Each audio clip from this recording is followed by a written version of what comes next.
if your diet doesn't really have that much fiber, you're supposed to like increase your fiber like little by little, right? I have this whole can of beans. I need to finish it, and I think I overdid it just now. I had to pay the price.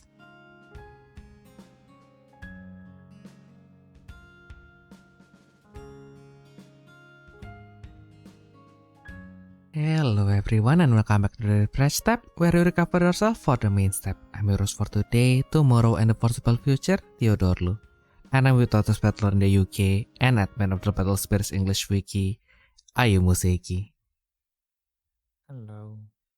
Yeah, I actually did the thing quite much correctly, better than last time.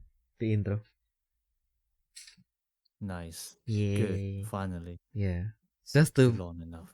Yeah, just to prove, unlike the last episode, it's not like I wanted to end it quickly. So yeah. How are you doing, Ayumu?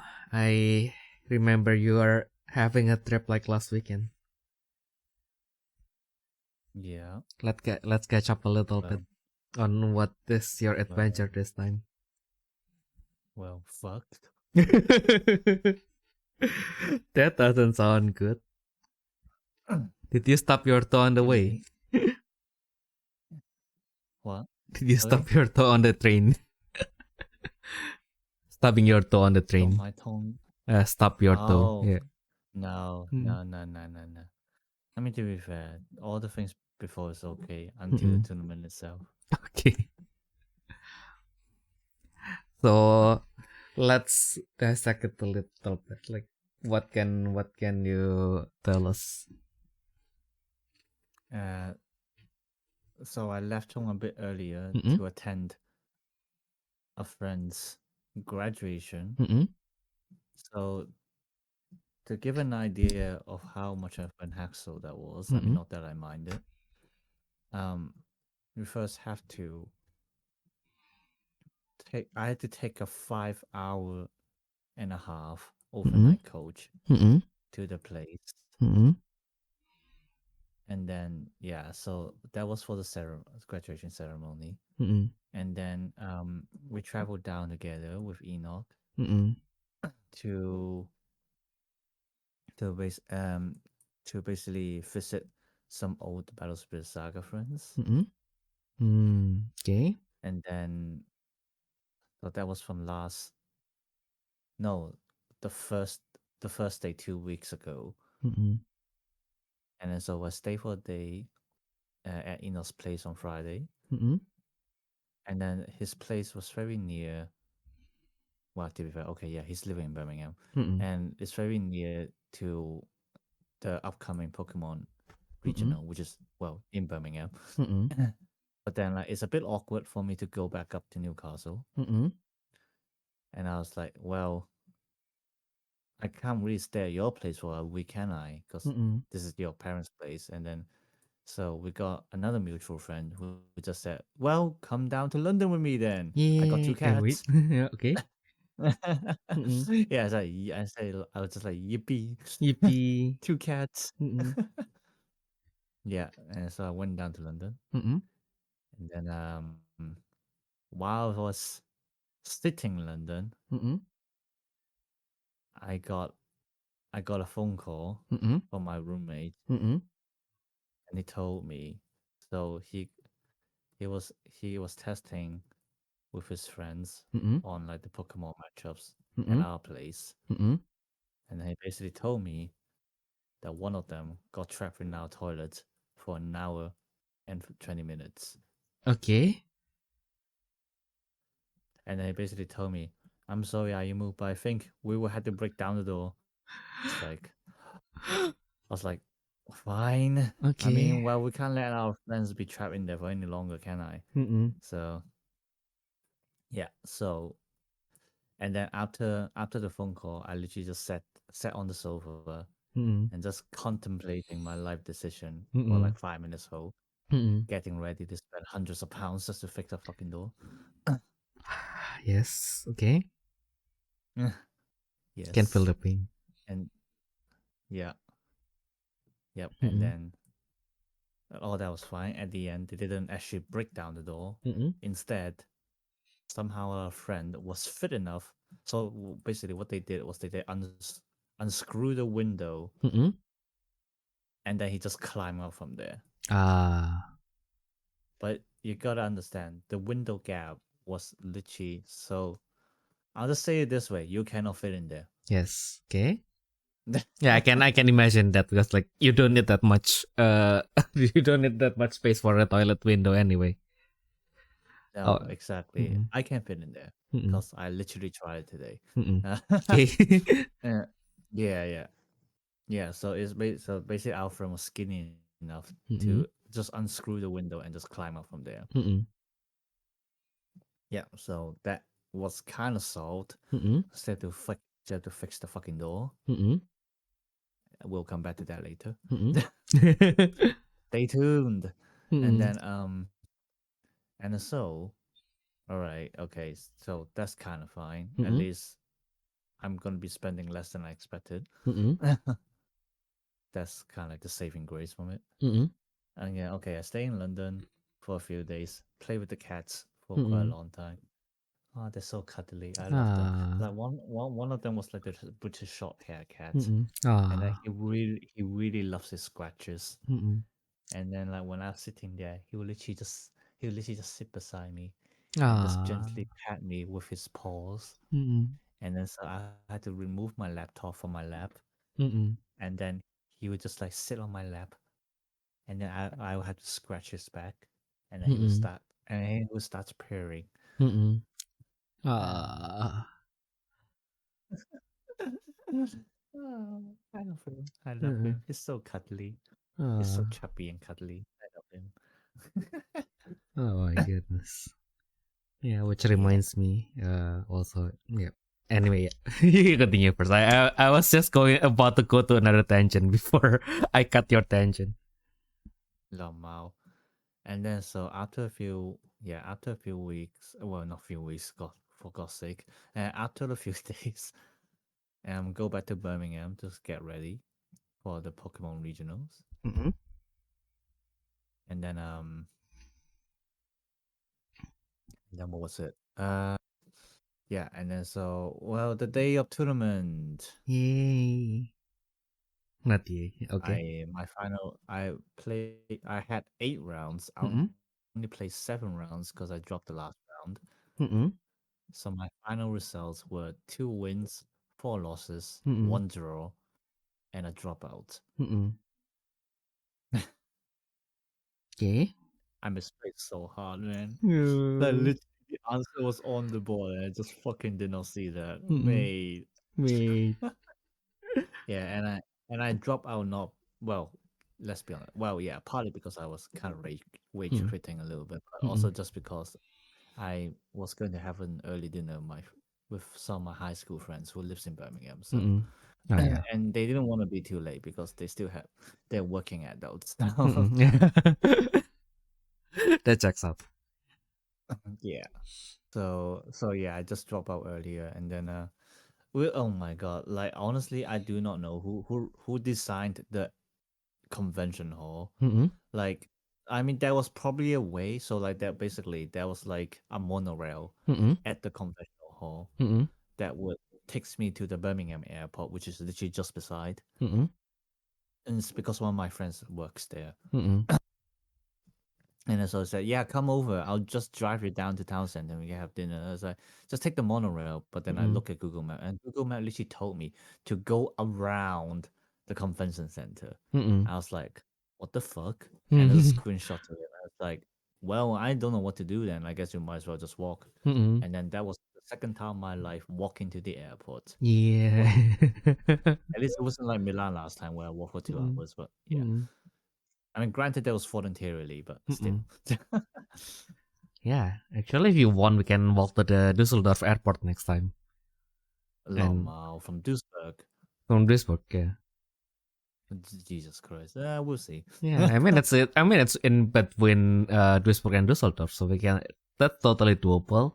There's an American barbecue restaurant between near the airport. Granted, it's kind of expensive, but still.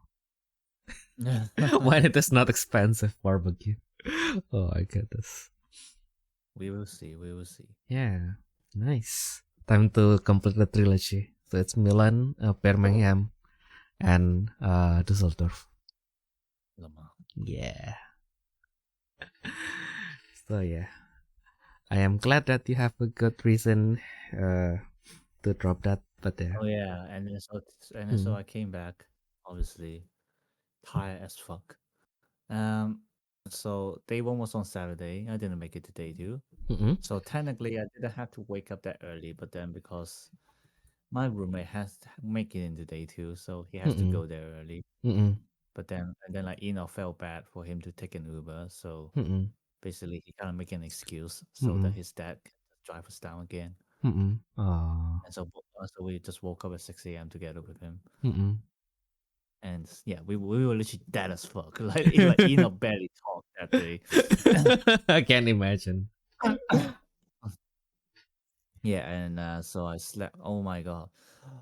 Oh my god. Okay, yeah. Sunday night I came back. So our friends drove us back up because like they were playing Pokemon, Newcastle community, stuff like that. And then I went back home, got a red letter from Royal Mail saying that they left my parcel in the blue bin. That parcel being the Aikatsu premium boxes. And then I was like, but like I was a bit skeptical because I actually, I mean, I realized later that I was too late probably, but like I basically rescheduled the time for them to deliver it, but I guess they just left it there. They just left it there at the end. Yeah.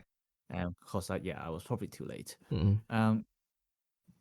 But yeah, and I checked the blue bins. There was nothing there. Oh no. So I was like, okay, they probably took it back. And then this morning, I woke up at like almost 10, and I thought about the parcel again, and I just thought, wait a second, when did they leave that? And then so I went online, to check the timing they drop it. It was Friday between 11 and 1. That was the time when the trucks collected the bins. Oh no. And then so I immediately scurried downstairs, like from half awake.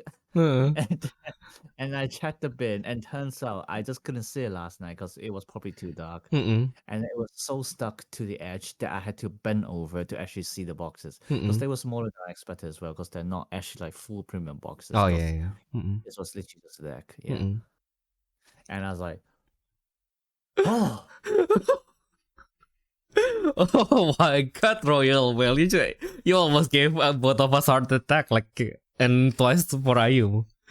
God damn it. Yeah. Yeah. And then so I had a headache the whole day just because of the wake up that suddenly. I went back to sleep and woke up at almost 2 in the afternoon. Damn. Yeah, and then so my roommate came back from lessons and they said, let's try to fix the door. Well, more like let's try to remove the door. So I was like, yeah, sure, we'll do that. And then so I basically got stuffed through the window, literally. And then so the way we try to do it is we try to remove the hinges of the door, which like most of the time is durable, until you realize the door is fucking too old. So the hinges were stuck. So I could remove the bottom hinge, but not the top hinge. I see.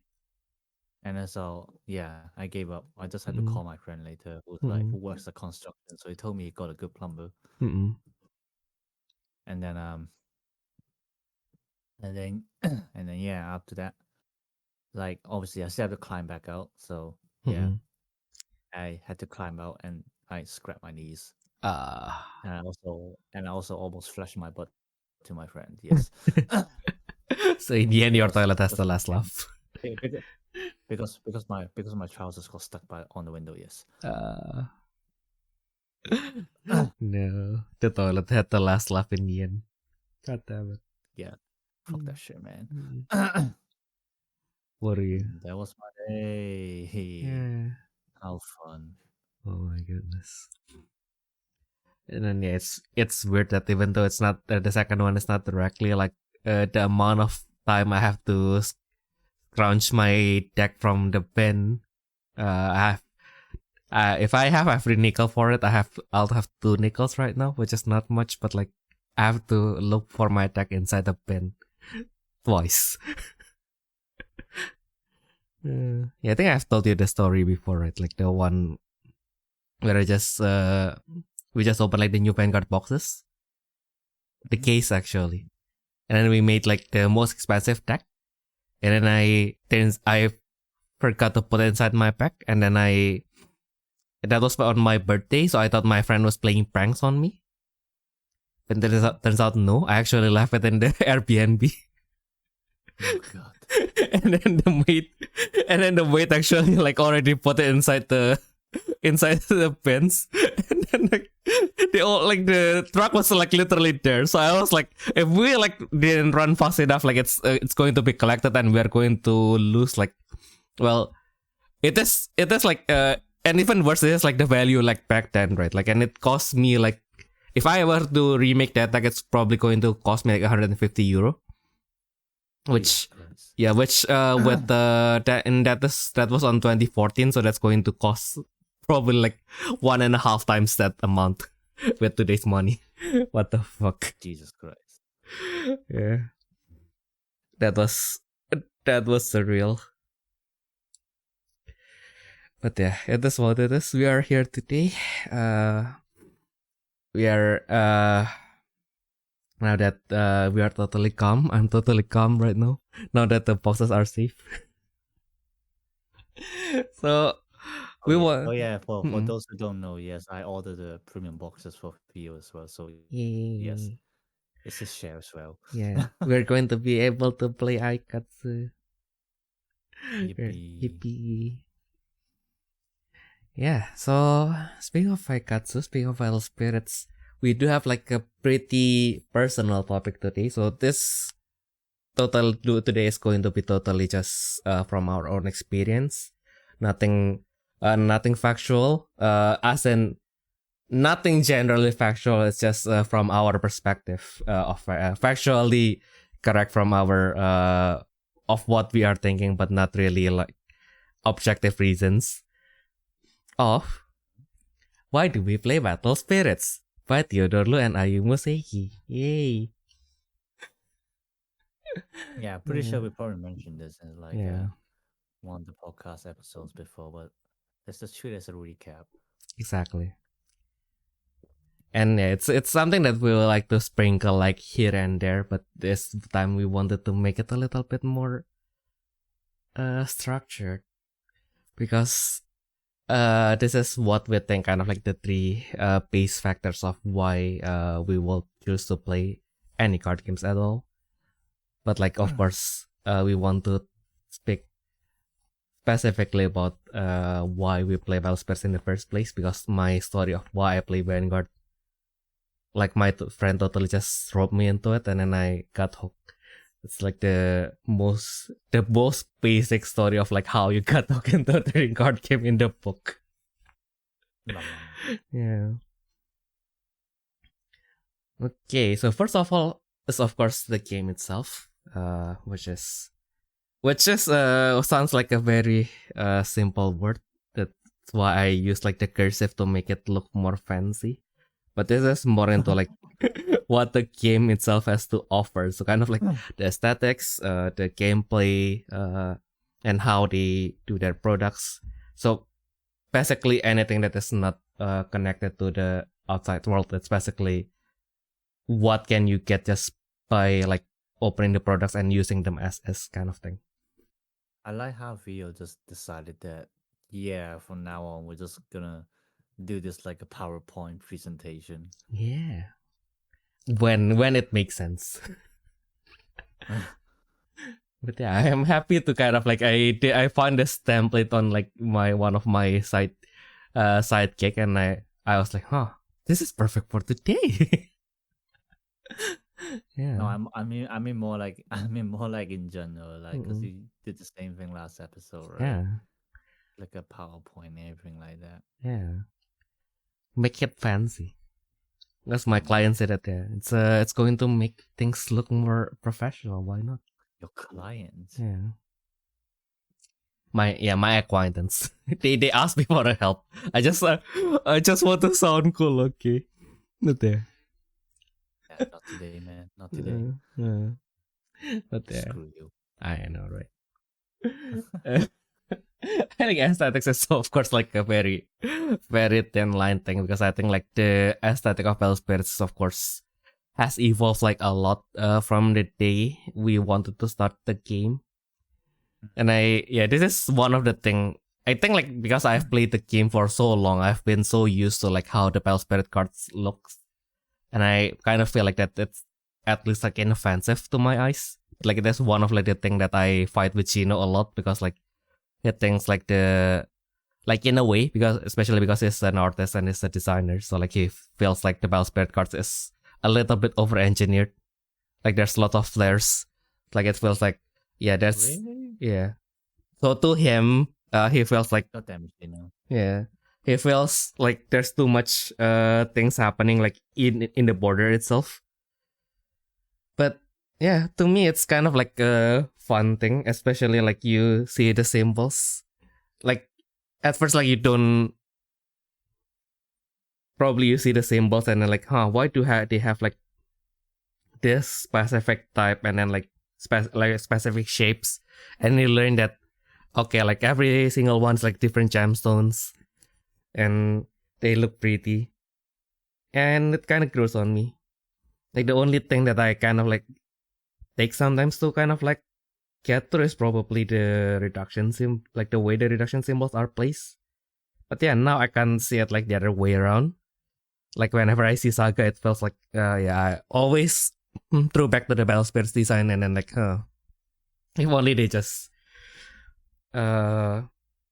make it like Battle Spirits too. Although like admittedly, like depending on like because they don't have any backgrounds, like depending on how the card background itself look, like the reduction symbol might not be as obvious, which is probably the one weakness of this design.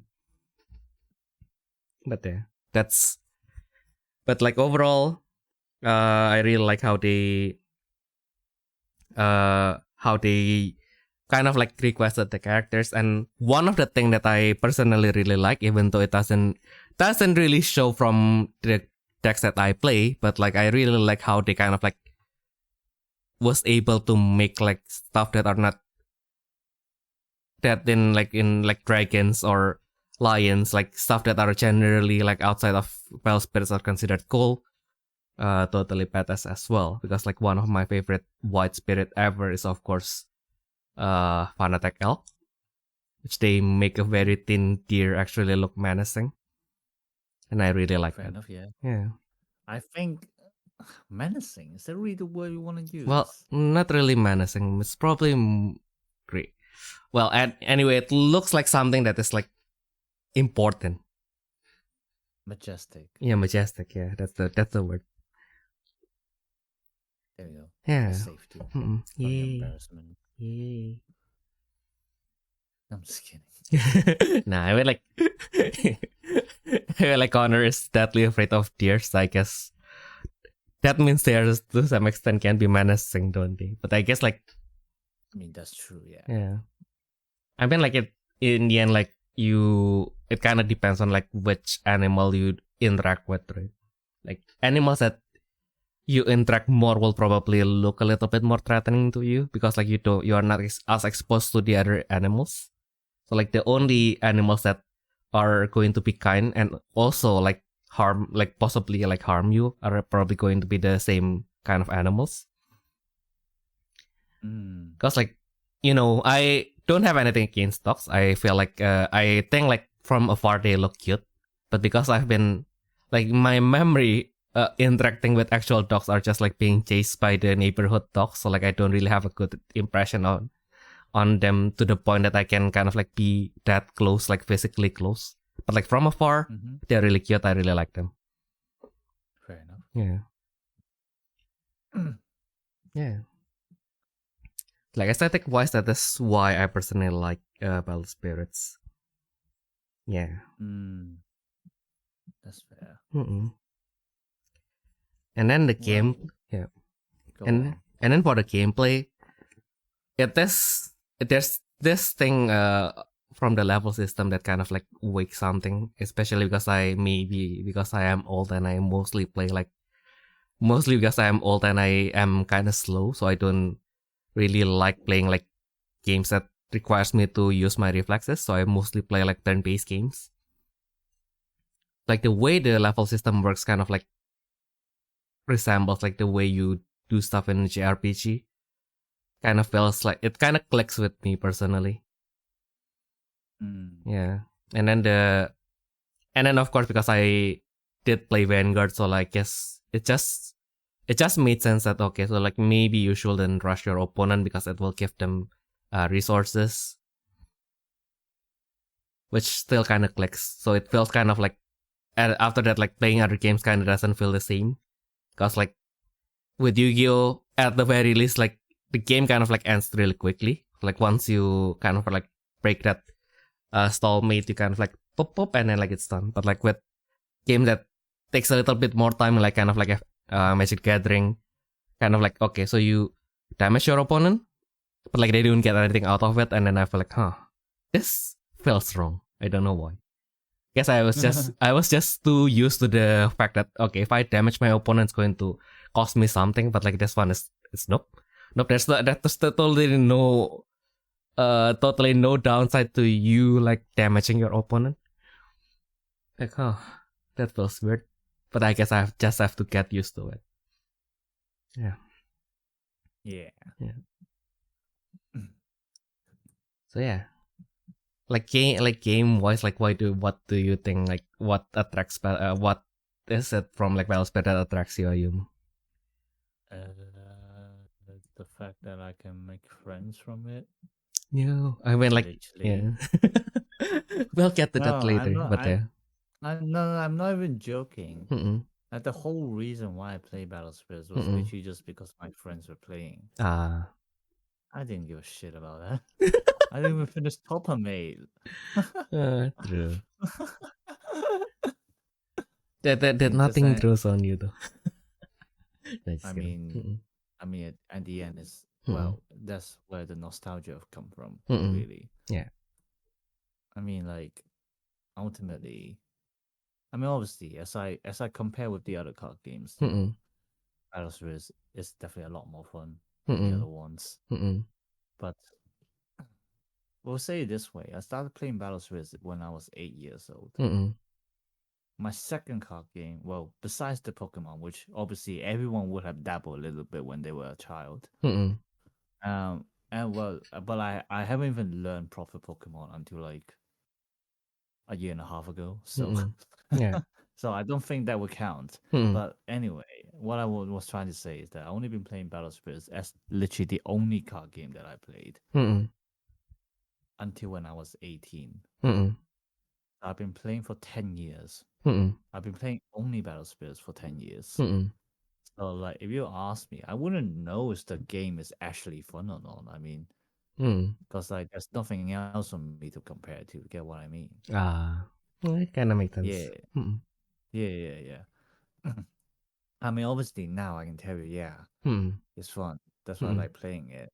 But you know, back then it's literally just because of nostalgia, basically. You know, the fact that like, you know, this game basically represents my childhood.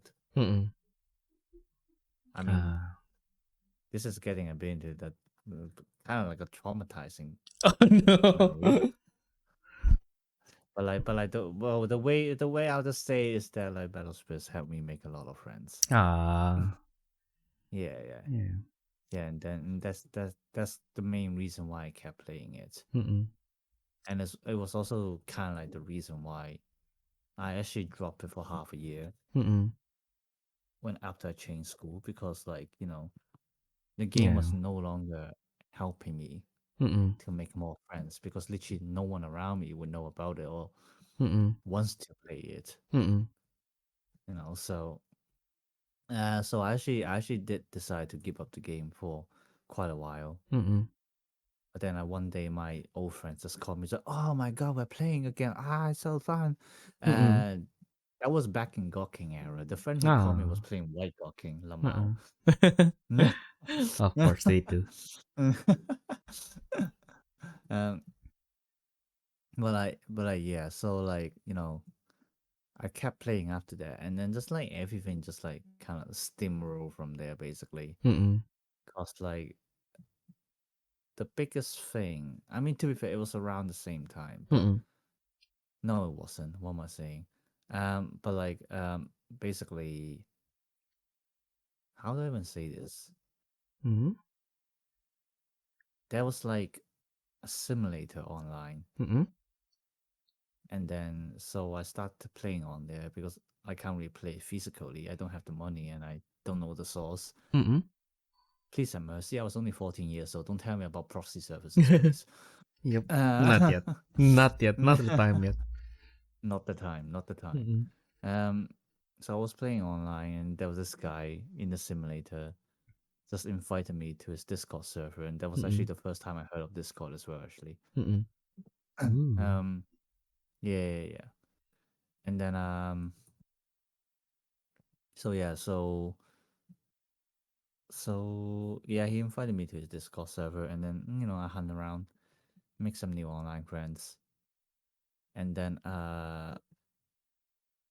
at one point, so basically what happened was that how do I say it?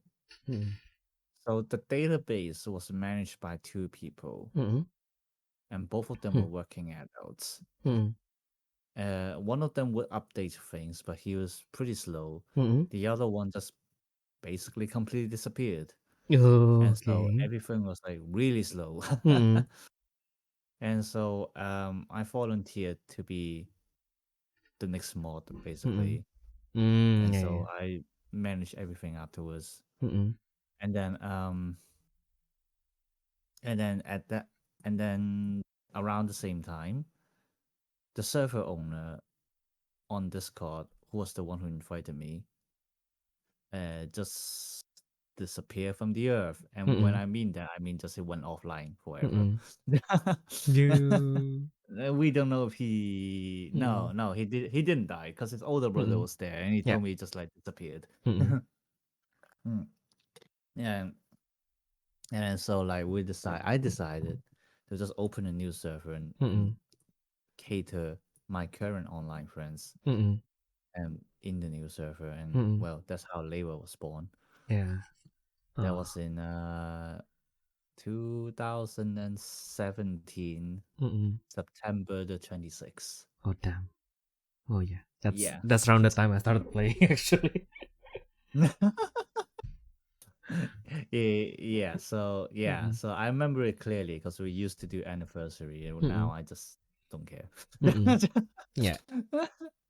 I would like say something. Hey, this is the birthday of our server, and that's about it. Yeah. I'm too busy for this shit now. life need to move on basically. Yeah, yeah, exactly. And then it was also around that time. Yeah, so 2017. Oh, was it? I'm trying to remember. One, two, no, I think it was 2018 when Enoch joined my school. So, so Enoch was my junior at high school. Actually, we started talking. For reasons I would not expose, privacy. We just started talking, and then he realized that I still play Battle Spirits and used to play Battle Spirits, and his favorite deck was God King, not God King, God Sax. There we go. Back in Burning Of Soul. course you do. Yeah, and I just started playing again, and we carried in contact after I graduated. Well, Saga came in, and then we just went into tournaments together, and we got closer. Yeah, it was really funny as well, because like nobody would have imagined that me and him would be the ones who kept in contact, especially since he's my junior from a different boarding house, who never shared the same class and stuff like that. So it was kind of funny how like we just kind of stay connected together through that way. So like I'm not gonna get too sentimental, but like what I was just trying to say, like like my reason for playing Battle Spirits was literally just for making friends and nostalgia. And then at this point, I think I have a little bit of too many roles. I wouldn't say responsibility because let's be honest, it's not really. Like it's all volunteer work, so I wouldn't really call it responsibility. But like I do have quite a lot of roles in this game already that I might as well continue it. Basically, yeah, yeah. Especially since like how like actually, I mean I probably mentioned, but you might have forgotten about it. So like the whole reason why I'm a wiki admin now was literally just because I got a bit more familiar with the previous admin. One day he decided to quit and he just left the community without saying anything. And then one day I log on the wiki and it's like, "Ooh, what's this new button?" It's like, "Admin roles, what? what? No, literally. Yeah. What a whiplash. Yeah. Damn. That was a long roller coaster, right? Yeah. Yeah, it was pretty funny. I mean, I found him later on Twitter, but like we still don't really talk. Like Yeah. I see his posts, he sees mine. That's about it. Yeah. I mean, like, yeah, sometimes life need to move on. You choose how you want to move on with your life. That is what it is. Yeah. Yeah. So yeah, as we also have to move on. So that's pretty much. Like my reason number 1 and Ayumu's reason number 3 that we are supposed to talk later. But yeah, because yeah, well, like in this frame, right? Like so maybe now that maybe we can structure it a little bit Well, more. I mean, it's just because it was a suitable. I mean, it's Yeah. not suitable. I kind of had to explain why I Yeah. continue playing it because Okay. it's not just nostalgia, Yeah. right? At this point, Yeah. I mean, to be fair, it's still about making friends and stuff like that. It's a way for me, to keep in contact with Enoch. It's actually, most Hong Kong friends that I know who also live in the UK right now. It's like how I met through Battle Spirits. Because most of my Hong Kong friends in high school, besides Enoch, basically all went back to Hong Kong. Only 3 of them left in the UK. And like the rest, and also the people who I met more frequently are all from Battle Spirits community online. So like when I say it's a way for me to stay connected, I'm not joking. And like this isn't. I don't exactly treat it as a game. You can the way you can see it is like I treat it as a tool, as a reason for me to continue, to be friends with someone. Yeah, I mean, like, I'm not questioning your friendship. I'm just, I mean, like, the question here is more into like, okay, so like now that you have like played other games, kind of like you kind of have now, kind of have some sort of like way to kind of like compare like the gameplay aspect of Battle Spirits. Like, is there anything that speaks to you, kind of like maybe like how? Because like the art direction for each game is definitely like can be very different. Also, like with modern Japanese trading card game, they can be a little bit samey because like of course, like when an artist becomes really famous, then they kind of like get hired for like multiple card games. But like even if they are like done by the same artist, like they will still like you can see like their the cards and then like okay, so I can't tell, like maybe you don't go into like if you're not familiar enough with the game, you are not going to go to the point of like okay, I know which game this is, but like at the very least you can see a card and like you can tell like this is not the Battle Spirits art. I guess there, and I mean like that's so like I mean like just to kind of like give it a time frame of when we are like talking about this, like is there any aspect from like the like the physical aspect of the game that kind of like sticks with you, that kind of like helps your decision to kind of like stays in a game kind of thing? Or if there's none, then none. That's also fine.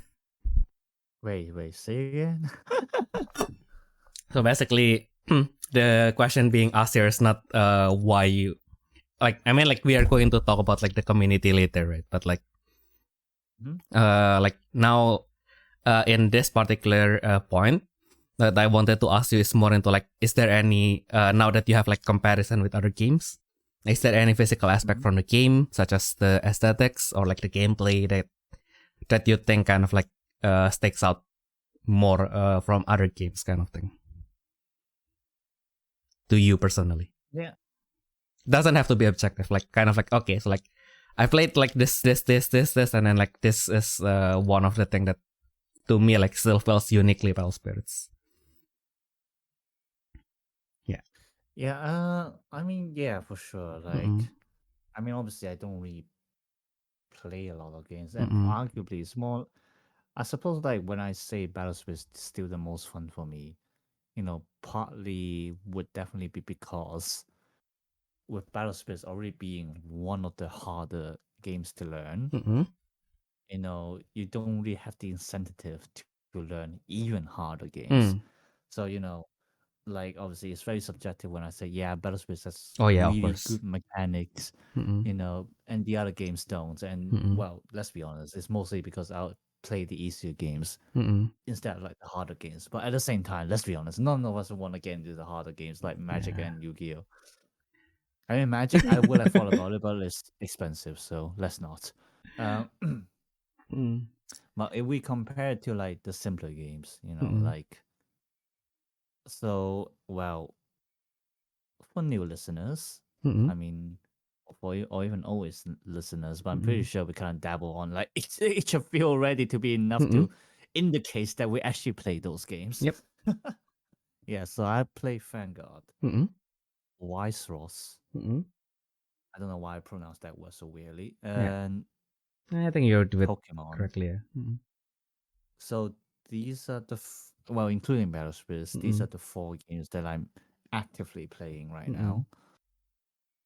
I used to know how to play. I'm trying to think. It's been a while, I still remember how I always boast that I know how to at least play like at least 10 card games. Yeah. I mean, I still do, but obviously, at this point, I'm starting to forget what they are. Yeah. So in terms of physical card games, there were the Lissy card game. It was an interesting one. There was a Zillions of Enemy X. Yep. I did that too. There was, well, Spotify. Yep, I did that too.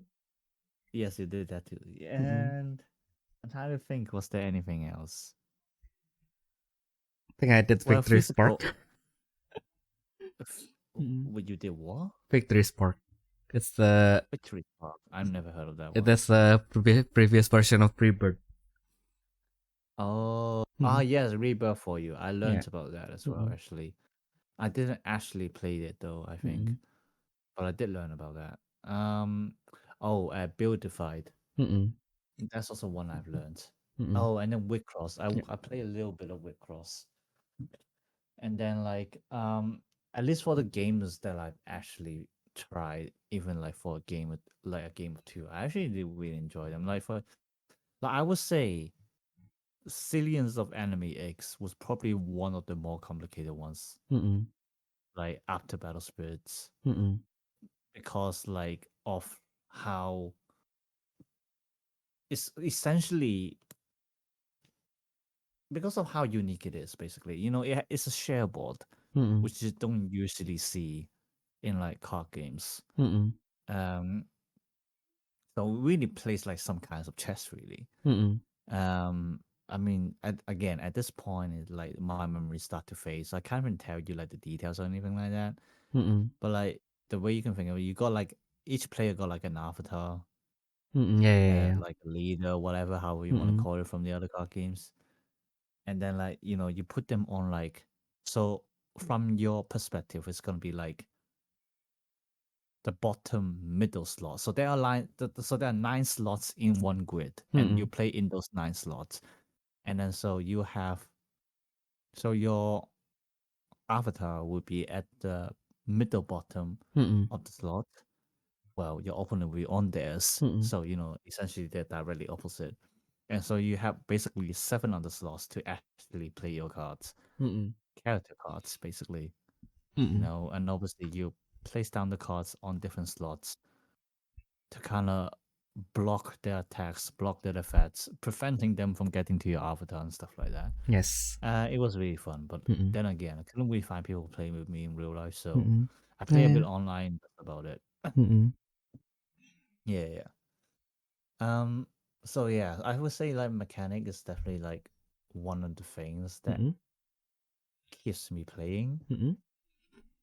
As you said, like the core system is definitely really unique, and I would say is probably a main factor which differentiate Battlefield from Yu-Gi-Oh. Because let's be honest, like the things we do right now is no different to Yu-Gi-Oh. Like literally, the only difference is that because there is the core system, we can't really consistently do first turn kill. Oh yeah. I mean, well, with the current decks right now, it's still pretty easy, but that's for another topic. Yeah. Yeah. Now that you mention it, Yeah. Yeah. Yeah, there's one other thing that is a little bit like subtly, like you don't really think about this too much, but like there's one subtle thing about Battle Spirit that make it unique. It's like the lack of shuffling. True. Yeah. Well, the lack of tutoring is probably what you want to say. Yes. So the lack of tutoring that requires you to shuffle your deck Yeah. afterwards. Yeah, so obviously that is very well. I'll just compare to the 3 other games that I play. White Swords, Vanguard, and Pokemon. The other 3 all have tutoring effects. But like, well, Vanguard's like half and half. Like tutoring literally comes with the highest grade monster. For those who don't understand the game, but like for those who do, well, grade 3 threats basically. Yeah. Because I usually it's still like just open top X and then add a card and call the unit whatever. But I think it's only up to your finisher that like when you actually start searching your deck. Kinda. Yep. Yeah. So Vanguard's like half and half, but like White Swords and Pokemon is like definitely oh you live by the tutoring, you die by the tutoring. Literally. Yep. Well, White Swords is definitely 100%. Pokemon is still like, I would say probably like 80% tutoring. Like the other 20% is just like, it's just like game balance basically. Like literally, like the developers are preventing you from finding these cards consistently to, to ruin the game. Literally, yeah. So I'm really grateful that Battlefield doesn't have tutoring. They tried it once, obviously on New Secret, and that didn't go well. Well, that wasn't like that's like pseudo tutoring, but like it's almost is. It's just that the cost is basically discarding your whole half of your deck. Yep. Yeah, and that did not go well. So, thank God they realized that. So yeah, well, I mean, yeah, like. Yeah, so like that's definitely the part I appreciate the most. But like, and then well, the second thing, I mean, these are all generic talks, but like the flash timing is definitely the other part that you need to appreciate about Battle Spirits because a lot of the other card games, sometimes it's because they don't want to complicate the rules, sometimes it's just because this is not their style, maybe the developers never really play like games with like high interactions, maybe the concept is that they want to make it more like chess, so like most of the games, a lot of the games, like either they have literally zero counter interaction, for example Pokemon, or they have like the bare minimum, like One Piece, or like White Swords, oh, you got one timing for counter and you can literally only use one card and nothing else. And and the turn player can't even respond to that, like that kind of stuff. Yeah. So like, it's really unique how in Battle Spirits, that like both players can just like do this and do that and do this and do that, and yeah. So it's like I really love that part. Um, and it's always feels nice, when you manage to play a game where you get to do all these stuff. So haha, flash timing, iris field. Well, flash timing, I will negate that magic, and then flash timing, I'll just manifest and activate iris field again. It's like, Yay. flash timing, I will summon Gyuki, which is like lower than 5,000. Flash timing, I will use Cloverfield, destroy it. It's like, I'll manifest Gossack to take my Gyuki back to hand. It's like, Nice. that did not actually happen, but somehow it just manifests in my head. I somehow could recite the whole interaction. That's how deep I went into the game. And yeah, Gossack versus Aphrodite is very much a very fun matchup, I would say. You got like a control deck versus control deck, so and it's probably also like feels more natural to us. So well, basically my opponent was Enoch, and it felt a lot more natural to us because when it's control versus control, it really feels like playing Pokemon because you basically don't attack each other until you have everything set up, which is pretty much like Pokemon. It's like you just do your own thing, you set up and you start attacking, and your opponent kind of do shit about that. Oh, no. Yeah. Well, like I can talk about Pokemon later, but obviously that's not the topic today. But so like yeah, and then like aesthetic, like I mean obviously I do like the arts, but like It's not it's something like that the it's like talks to the you. is it the main reason why I stick to it? Not really. Yeah. No. Especially when I'm an artist, like I know how to appreciate, different kinds of art. So like I'm not the kind of just like stick to one and just be like, yeah, nah, this is like way better than the other ones. So I like this one kind of thing. I mean, it doesn't help that like a lot of the card games also share the same artist. So Yeah. I think I did mention before that I do prefer anime style over Western style, but even then, for example, how in Ice Princess you got a lot of more Western style arts. At least in the early days, we don't talk about the The the modern blue skin ones. avatars Yeah. like nowadays. The frozen dojin basically. Literally, yeah. Yeah. But like the old Ice Princesses, I absolutely love them, and I would wish that they would continue with that. Honestly, Yeah. and then what are some really iconic ones? Well, not iconic, just the ones that I like in general. Like obviously, when I say anime versus Western style, I think you can really only compare in terms of like humanoid characters. Because that's the most apparent. Other than that, if you try to draw like a monster and stuff like that, can you really call it anime Western style? I mean, I don't think I can, to be fair. Probably more into robots. But even then, it's kind of Yes, like now like 50-50 right now. Yeah. Robots definitely have a little bit more distinctions in there, yeah. But like the ones that I'm thinking of, actually, in terms of aesthetics, this is definitely one that I appreciate about Swiss a lot more, is that they actually focus on insects.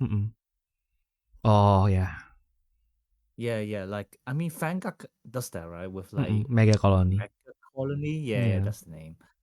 And I do like some arts in Mega Colony, but like it's also said the same about Spirits. Like, especially like, I'm a very generic boy who really likes big stuff, go boom, wow. Yeah. And so when I see a giant beetle with trees going on, it's like, damn. That's cool. Damn.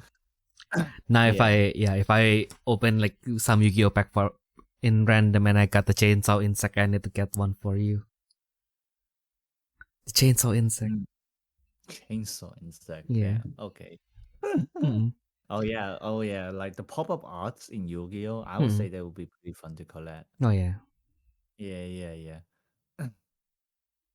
Yeah. So yeah, but like besides that, Yeah, I think you got the point there because like I think like one of the thing that stands out on like when they make like the larger creature actually like not just dragons and lions and stuff, like something that are generally cool, but also like they don't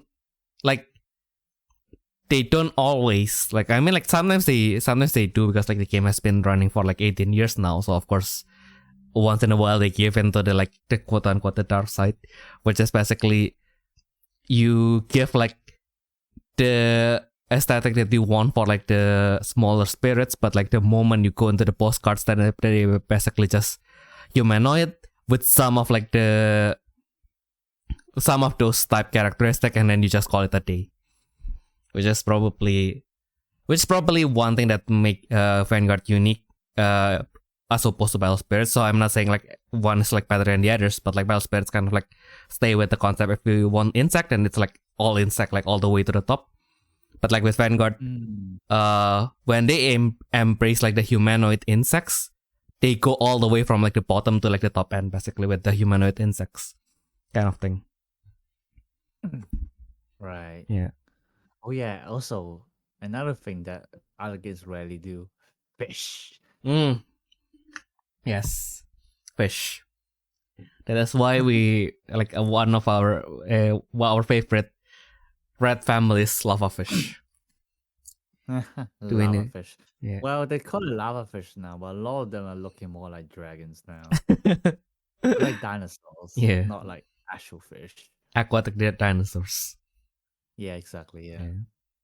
It's basically the fisherman definition of fish. Because like we know that whales aren't fish, but like, yeah, I mean like, can you stick a ball and then like can you like bring it inside the net? If yes, then yeah, it's a fish, I guess. Yeah. I mean, fair enough. Yeah. I mean, it's kind of I can't really follow that logic. Yeah, I mean it's kind of like the same way of like the culinary versus like the biological definition of a tomato. Because like we know that biologically tomato is a fruit, but like functionally speaking, tomato is usually used in the same context as vegetables, right? Yeah. Kind of, yeah, I guess it's kind of like that. So like kind of like, yeah, I mean like they're not fish, like biologically speaking they are not fish, but like functionally speaking they're pretty much fish. They live in the water. They can't live like outside of water, and they feed on other aquatic creatures. So I guess like practically speaking they are fish. Yeah. Fish. Yeah. So that's one thing. And then the second thing, it's usually the slippery slope of like when we are talking about price, like it's easy to say just, oh yeah, if you play card games investment. Well, that's not really the thing that we wanted to talk here today, of course. Because it's more like now also like, which is also a little bit hypocritic, but like I guess like it's kind of just wanted to see like one of the factors on why we still like stay with Battle Spirits is how much when we spend like the same amount of money, like how much does it extend to the gameplay experience, basically. Because of course like, and now in every card game there's a lot of unique challenges to themselves, and now Battle Spirits is kind of like in a fun position where we don't really have like extremely expensive cards, but also like we have some outlier sets in which like, okay, so like the core cards are actually like really underprinted, and then now they're extremely unaffordable. Generally speaking, Battle Spirits, I feel like that's a pretty good game in terms of like if you purchase the cards, how far you can bring the cards that you already have to basically like get more gameplay out of it. Because like, so the other thing is probably one of them is the alternative formats. I feel like aside from Magic Gathering, the other card games that I play in, it's a little bit harder to kind of like find other people who are like open to playing like the alternative formats, because like of course like the main competitive format is like so high pace. Kind of like a Vanguard, you do have a tournament. Especially if you're like really active, you can afford to travel. You'll probably have like a tournament every month.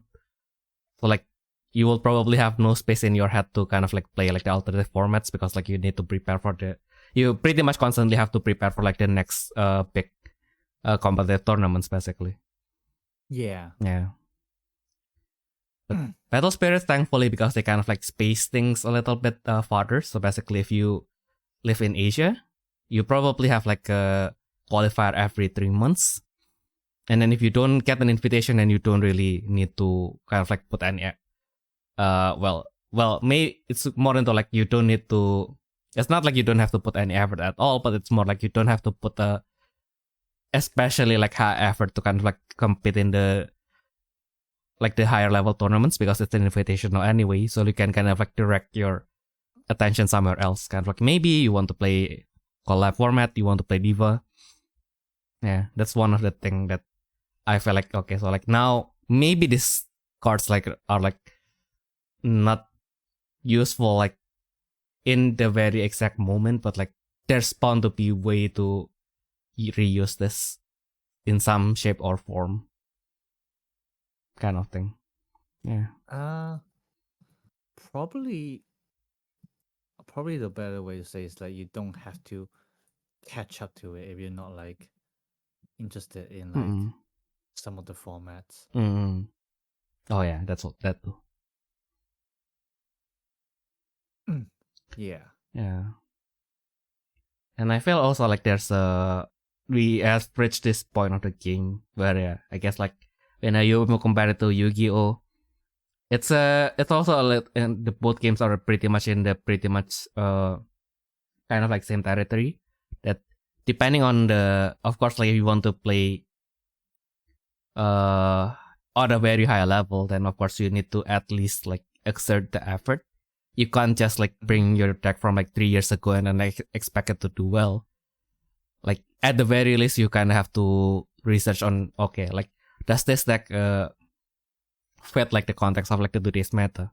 Like is there any anti cards that I can put in to kind of like equalize the disadvantages that my deck have against like today's decks, for example? So basically, if you don't want to spend on like commit to like making a whole new deck, you can have to commit like the same amount of like effort to kind of like fit your deck in the context of like the new decks level. But like for casual play, if your deck is pretty much introduced after 2017, yeah, I guess like it's not you can make like some minor adjustments and it will be somewhat usable, but of course like not going to be like very consistent. But like I feel like decks after 2017, you are pretty much given like pretty solid kit to work with. Yep. Especially that's also like the reason on why like the red finishers, no matter how flashy they look, they will never be like, they will rarely, very very rarely be kind of like very major in the game, because like everything that this card can do, Exocet can do it like 8 years ago anyway. So like, yeah, like the thing that makes the things that make the deck special is like the thing that is built under it, but like not really like the top end itself, kind of thing. Yeah. I don't get the last part. Say again. I feel like in some ways, like after 2017, because of how high like the God King has risen like the power level, I feel like with the newer decks, they make it in a way, in quote unquote way, a little bit more consistent. So like, of course, like there's some improvements into the finisher that makes them way more threatening than cards that are out on like in like 2017. But like the overall impact when you can bring out the cards are actually quote unquote the same. So like, let's say if you can somehow like bring out like excess hit on like turn 2, then it's going to be as threatening as bringing out like, let's say, Apollo Vern or like turn 2. If that makes sense. So kind of like, kind of like, not because the Apollo Vern itself is like very threatening, but like the whole Apollon can make it more threatening than the basic horse god can get. Yeah. But yeah, context matters. That's the thing. But is Battle Spirits an investment? Definitely not. No, not at all. It's definitely a game where like you play because it's cheap. Yeah. Like I think like for a long time, it's not even because it's in decline or something like that. Like just in general, like because of like how it does the rates and everything like that. Well, the pool rates, I mean. Oh yeah, it's fairly generous. Yeah, it is pretty generous in comparison to the other card games. So yeah, a lot of people are saying that like it's like way cheaper than like to play some of the other games. Yeah. And now it's kind of like amplified because they do introduce more chase cards. They kind of wanted to make it like other games. Yeah. Oh yeah. It's spent. Yeah. So like I mean like of course there's also like the pressure of like they have like 6 other games that are like implementing this. So they kind of like I guess we kind of have to. Yeah. Well, I wonder whose fault is that? Exactly. Yeah, definitely not the one with the Yep. Anyway, where was I? So yeah, basically, if you are not like doing like the higher rarity version, like I think like you can make like Yamato Takeru. Like yesterday, I checked. Like the only expensive thing is like Blue World, but then if you wanted to focus on blue, then I guess it's kind of like a good investment anyway. You can use it in multiple decks. I say that if you wanted to play, if you wanted to buy like the expensive cards in Battle Spirits, my personal consideration is always, will I be able to play with this card in like the next 3 months? Yeah, that is a good way to see it. Yeah. Also, although that's probably a little bit biased because I came from the time where like if you wanted to play an MMORPG, which is an online RPG where you can meet like other people. Like back then you have to pay for access, pretty much.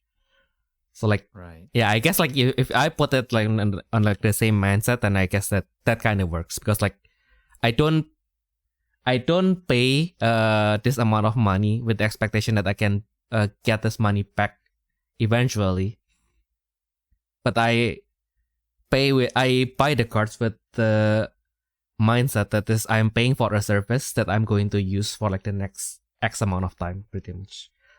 Like, of course, you need to find your own sweet spot. We are all raised in very different environments, so like what is comfortable for you, it's probably not going to be comfortable for me, and vice versa. Yeah, that's the thing. Find your balance. If you think you're overpaying for this, then you can find other ways. You can be creative with it. Like maybe like for example, like if you feel like spending this much for like a Blue World revival Blue World is probably too much. Like okay, let's see the alternative. Can you like not bring it? Can you bring like the old Blue World, for example? Like again, it kind of depends on your goal. Like Battle Spirit is also kind of like a game where you can kind of like set your budget depending on your expectations. Because again, like if you wanted to play like the very normal rarity, the number one deck in the format is going to pull you back with maybe like 100 something for like the maximum power. Yeah. Which So like considering being a meta deck is not a lot. Exactly. Wait, Takeru for £100? Well, maybe because like I feel like I remember like the only. Nah, it's definitely less than that. Yeah, I mean like 100 at most. Yeah, 100 at most, and like most of the time, that's not even the deck that you have to play Exactly. to win. I mean, yeah. And you can build more stuff from that, I guess. So that's how much you can extend your stuff. I mean, like, I think like I spent like $30 on my Morrigan deck, and I'm pretty happy with it. So yeah, choose waifu. Always choose waifu. Well, not exactly always waifu, but just something that you like. It's going to perform at least fine. So don't worry too much or don't think too much about it. Unless you want it, unless you live in Asia and you wanted to be the champion, then that's another story. True, yeah. If you're not looking for a tournament, just build what you like. But to be fair, like sometimes actually the more casual decks is more expensive than the actual meta ones. Oh yeah, exactly. Just really funny to think about, yeah. Because like I think like back then, the deck that I kind of wanted to, kind of like a deck that it's not really like that. It's not that I wanted to build it, but kind of like the deck that I kind of see, kind of like, yeah, if I have this deck, I made it financially. It's probably Ryoba. Because like before, alright, because you also missed the PB, didn't you? Yeah, lots of the PBs. So like if you, so like especially like back then, before like they printed all the parts from her deck, pretty much like before like the reprint for like Christmas party and everything. Yeah, then the Ryoba deck is kind of like, it's a mostly casual deck. Competitively speaking, maybe a tier 4, which is in Bell Spears. If it's numbered, then it still matters. Anyway, but yeah, because it's kind of like a deck that it's kind of like a rogue deck that if you pull everything like on turn 2, then your opponent probably can't do anything against that kind of deck. But yeah, but the point is like Ryoba was back then like the parts were very expensive, that to the point that okay, if I have this deck, like I financially made it. Like maybe not in the game, but financially speaking, I made it. Yeah. The status symbol deck. It's interesting. Ryoba. Yeah. And now it's probably Superstar. It's like you play Superstar with like 3 of the contract Mai with no even though you only need 1. But why do you need the 3 Mai? just to say that I am made it financially. You see, I have a place of the Mai inside my deck. My life contrasts the Mai. My core placement, my reserve is also the Mai, and then my counter area is also Mai, and then my trash is also Mai, like the signature one. Damn. Yeah, at this point of time, if you have it, if you have a setup like that, I guess like I can say that you made it financially, I guess. Fair enough, yeah. Yeah. And then of course, once we are done talking about value, the last one is of course always the community with the question mark. Because of course, like suck. Nah, it's just how do you put it? Like human interaction is scary. You're asking two introverts on why do they like a game because of the interaction with other people. Yeah. I guess it kind of like in general, it's just like it forces you to get you out of your shell. It gives you like the reason to take the first step, but like after that you're still on your own. So yeah, you wanted to use a card game as a way to kind of like get out of your room and interact with people. Don't forget that in the end it's still the first step. The next step is probably going to be the second most scary step, but if you take it, it's worth it. For me personally, the community reason on why I was playing Battle Spirits is, of course, the story that I've been telling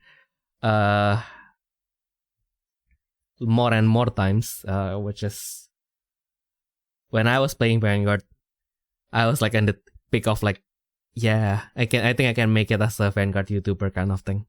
Like, well, also not really, but like I feel like I am really comfortable in the Vanguard community, and then like one day I just received a Facebook message, and then like from my friend, it's like, hey, do you think you want to start Battle Spirits? I was like, what do you mean starting the community from zero? I don't have the money to buy the cases to start everything, but like, yeah, I guess I will keep it in my back pocket for now. But like, yeah, I mean, like, yeah, he's just, yeah, maybe you can introduce the game or something. And then I was like, I guess. And then like, yeah, and then from there, for some reason, I met a friend who I don't talk a lot with. And then for some reason, he's the one who kind of like responded to me when I said that, like, is Battle Spirits like actually like still alive, like basically in Southeast Asia, right? And then basically my friend owns a shop, and then like, yeah, he was like one of the first guy that approached me, like, yeah, I guess like I don't know about that, but like, I mean, like, maybe when you go to Singapore, you can ask the store, and then like maybe we can buy like 1 or 2 boxes, and then we can see where it leads us to. And then I went to Singapore. I went to one of the shopping center, not even the mall, like, because like Battle Spirits don't really know where to start, because I never really look into like how you can find like the stores for such games. And then I don't know why, but like I went to one of the card shops that are like way in the back. Like it's a well, I wouldn't say sketchy, but it's really like off the beaten path. It's like there's the main station, and there's a station. It's an MRT station. So like it's in the middle of the city anyway. But like there's a station. There's a big mall next to the station, and then there's the basically shopping street behind them. And then from this shopping street, you go to the edge of the shopping street, and then you find another shopping street, and then there you can find the store basically. So yeah, basically after three large shopping centers removed, you get to the store, and then like I met this very old shopkeeper. Bless his soul, he has passed away, but yeah, he has imparted some wisdom, of course, but yeah, hopefully he can rest well now. But yeah, and so basically there's the shopkeeper, and then there's this unassuming young Chinese guy. And then because I have this mission from my friend, right? So I was just like, yeah, I wanted to, yeah, do you have like Battle Spirits products? And then like, yeah. Oh, I have some. These are like the starter decks. Okay, yeah. Then I think I'll buy one. So it's actually the Mistral Pit starter deck, by the way. So the green God King one. Okay. Yeah, and then like, yeah. So basically, these are the starter decks. There's are the boxes. Okay, I don't have any budget for the boxes, so I'll just get the starter deck. And then like, yeah, and then okay, then I might wanted to contact my friend. He'll probably want to stock some things, and then yeah, can I get your numbers and everything? And then yeah, basically like the young guy is also like very supportive and like guides me into like, yeah, you should buy this. Yeah, you got the promo pack, and then like, oh yeah, this like promo card is actually kind of good, blah blah blah. Okay, and then like, and then at that point I did not know who that young guy is, and I think like after that I just, yeah, and then I messaged like the shopkeeper, and then like the shopkeeper just said, yeah, if you want anything, just tell the young guy, because like he's a very helpful guy. He can help you with getting the boxes and everything. Okay, then yeah, I guess I'll try to contact him. And then I met him again, try to play. He plays the blue catalyst, by the way. So I was like still figuring out how how to navigate myself in this game. And then he just like, yep, that what was it again? The Rage Wisdom King or something. And then like he activate catalyze, discard all of my hands, and then like he opened Juzumaru and then discard another card. I was like, oh. Yeah, that sounds very fair. Oh, it's this kind of game. Yeah. Oh. And then thankfully for a year after that, I did not need to experience that anymore because none of us have anything to play and have anything broken to play anyway. But yeah. And then like, yeah, I kept on contact with that guy, and then I gave the contact of that unassuming Singaporean guy to my friend, and then lo and behold, you know who that guy is? What, Timo? No, he is the CEO of World of Cards. Alamak. Oh, because of course he is.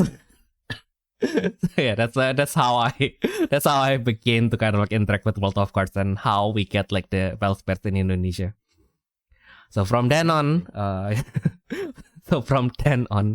pretty much have like kind of like assume like finally kind of like a role, just like what Ayumu said. It's not really a responsibility per se, but it's kind of like my role is kind of like as the community, what they call the community contributor. Mm-hmm. Kind of like, okay, so like now I'm not really like doing any work for them per se, but like I was kind of like helping them kind of like generate some buzz basically for the game. Yeah. But yeah, now to some extent like my role as a community contributor have been passed on to my good friend Kevin, and probably going to be passed on to someone else afterwards. But yeah, we'll see. I mean, like definitely COVID kind of help as well, but like yeah, I feel like most of them Kevin's efforts were really major as well in us like getting more community members after I left. Yeah, thank you, Kevin. We appreciate your effort as always, and yeah, I believe that whoever you choose to continue that fight is going to also bring more positive impact to the community. Yep. Yeah. Thank you, Kevin. Yeah. So of course, like when we are talking about community, like yeah, making friends is of course very important. Yeah, I mean like there are lots of people who I interacted with now that I will probably never interacted otherwise, and like lots of Japanese people, lots of American people, some of my French friends, I still interacted with them mostly thanks to Battle Spirits. So like last time we met and then we talk about like, yeah, maybe after standard starts we can start more stuff later. And yeah, lots of and yeah, if I never play Battle Spirits, I will then meet Ayumu and Amami. That's another thing. True. Yeah. True. My meeting with Amami is still kind of like it's a textbook example of like getting scammed on the internet. Like just someone asking on a Facebook group like with an anime profile picture with a fake name, and then like, yeah, let's meet up in Berlin one day. Let's meet up in Düsseldorf one day. I was like, I wonder how he looks like. But yeah. But yeah, we met and we are pretty much good friends now. So yeah, that's a good thing. And in a way, although it's not a direct influence, it also gives us kind of like a leeway when we were like interacting with people in Battle Spirit Saga as well. Like I guess like if we don't play Battle Spirits, then we'll probably wouldn't think too much about like Battle Spirit Saga. So yeah. Yeah, which also brings us lots of our personally for me, like I have like lots of European friends thanks to Saga, so that kind of like extends from like because I play Bell Spirits Saga, and then now I have like lots of friends whom otherwise I would probably never meet. Yeah. True. Yeah. Like it doesn't have to be with card games, but sometimes if you want more friends, just contribute more to the society, like one way or another. It's not don't do it to get friends, but like naturally when you do so, you will probably like find some people who you can confide with. Like you, of course, like boundary is very important. But like by exposing yourself to basically like more people, I guess like in a way it kind of increases your chance to kind of like find the ones who are like you can actually like confide with. So go out there, contribute to the society one way or another. Hopefully it can help you to find something. Yep. So guess that's about everything. Or do you have anything to share about the community? Although I think you already pretty much share everything in the first half, actually. Or do you still have anything? Well, it kind of did help me to become a better person as well. Because obviously, as funny as all the jokes goes, that you're a Discord mod, and it's still true that like when managing such a moderate size of community, it can get pretty hard. Yeah. And then there are things you definitely have to get used to. To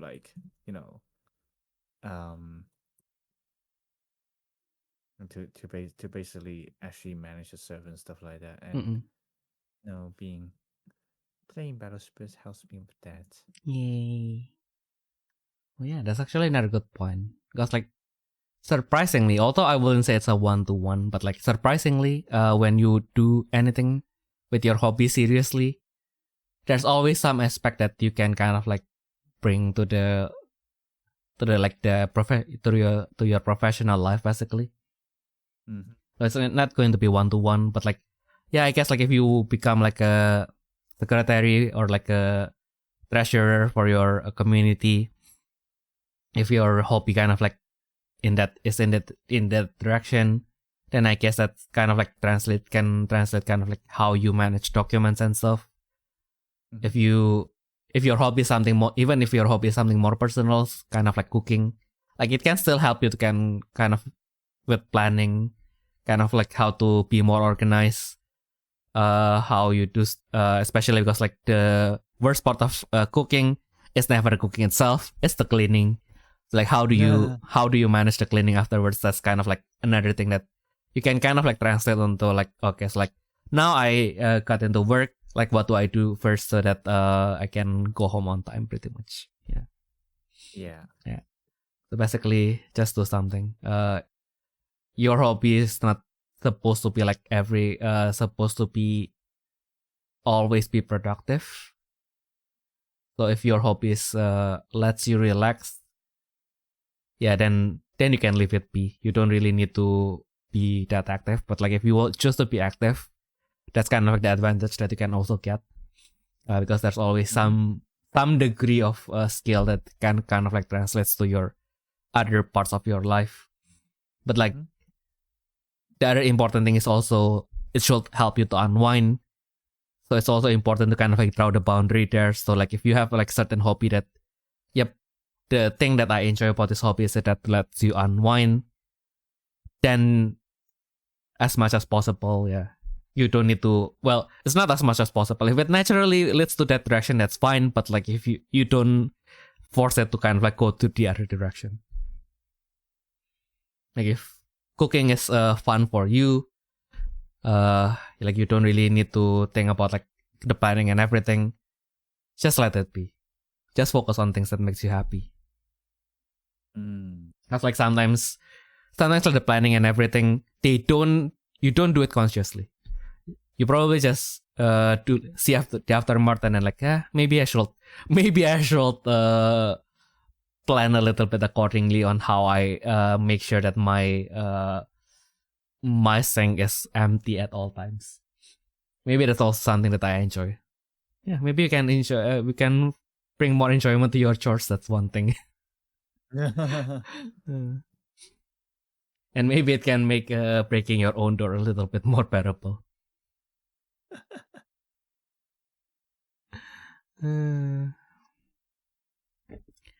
Yeah.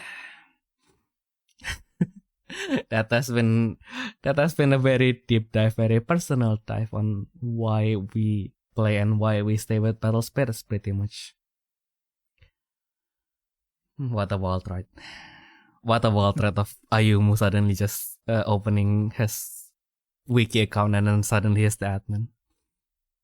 What? The wild ride from you like opening your wiki account and you're suddenly the admin. Yeah. And then you are now the Battle Spirits English wiki admin. Yeah. Yeah. And then now I'm because of all the secrets that have been revealed so far, I am now considering walking like maybe 2 kilometers to, well, maybe 2 kilometers not the right distance. I need to check again how far it is from my house, but I have to go to this particular supermarket because they sell a kilogram of like chicken breast with bones for like €4. Like I might have to get that to feed myself for the next 2 weeks. Good. Yeah. Yay. Because waifu is more important. Yeah, and at the very least, the shipping free for me. Exactly. And at the very least, how do I put this? Like, I will still like eat properly with rice and beans and chicken, I guess. And I had to learn it the hard way on like why you shouldn't do it like increase the number of fiber in your diet too drastically at once. I have to pay the price to learn why you shouldn't. So yeah, probably just do it little by little. So yeah, as usual, if you have any questions, comments, or requests, do feel free to send it to us at therefreshsteppodcast@gmail.com. Or if you're listening to this on YouTube, of course, do feel free to comment down below. Yeah, guess now that I needed to still cool down from all the discharge that I have to go through, and Ayumu just got back from his bizarre adventure. I guess that has been everything that we can share for this week. We hope that you guys have a nice week going forward, and we'll see you all in the next turn. Bye.